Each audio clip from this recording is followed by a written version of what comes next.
This past weekend, Magomed Ankalaev was able to wrest the UFC Light Heavyweight Championship away from one of this generation's most fascinating fighters in Alex Pereira, and I think it's worthwhile to look at how and why his approach played out so effectively when a fellow southpaw in Khalil Roundtree Jr. wasn't able to get the job done 5 months prior.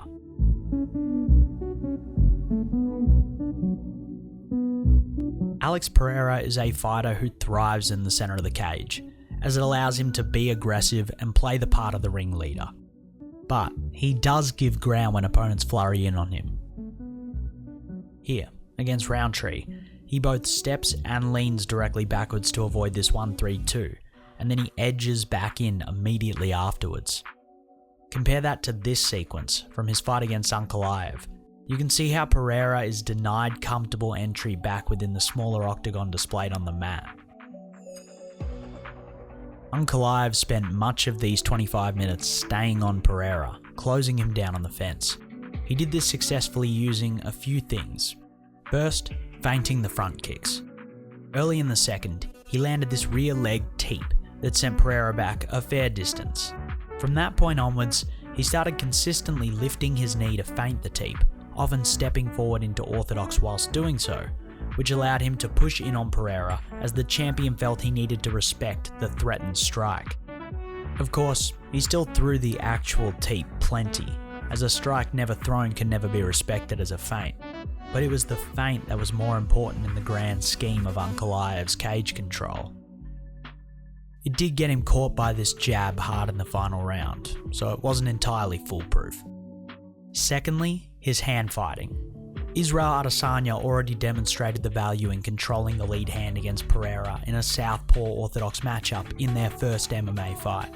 Ankalaev incorporated the same principle to both encourage Pereira to step backwards as the hand fighting encroached on his space, and deter Pereira from throwing his deadly left hook. Third, and for my money most important, was switching stance off of the left hand and the left hand feint. This was sort of similar to what he was doing with the teeps. He was stepping forward into the opposite stance, so as to eat up space quickly. Ankalaev did well to keep his head off of the center line when he would perform this action, just in case the counter jab was waiting for him. It was this concept that allowed him to hurt Pereira at the end of the second round, so it had real, tangible benefit. Lastly was his countering of kicks. Nothing sends someone back faster than landing or nearly landing a punch right as they attempt a low kick.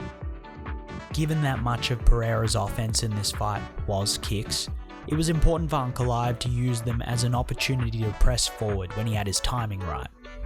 Also important was not backing up on each individual kick attempt from Pereira, as giving ground to defend every kick is how you back yourself onto the fence most efficiently.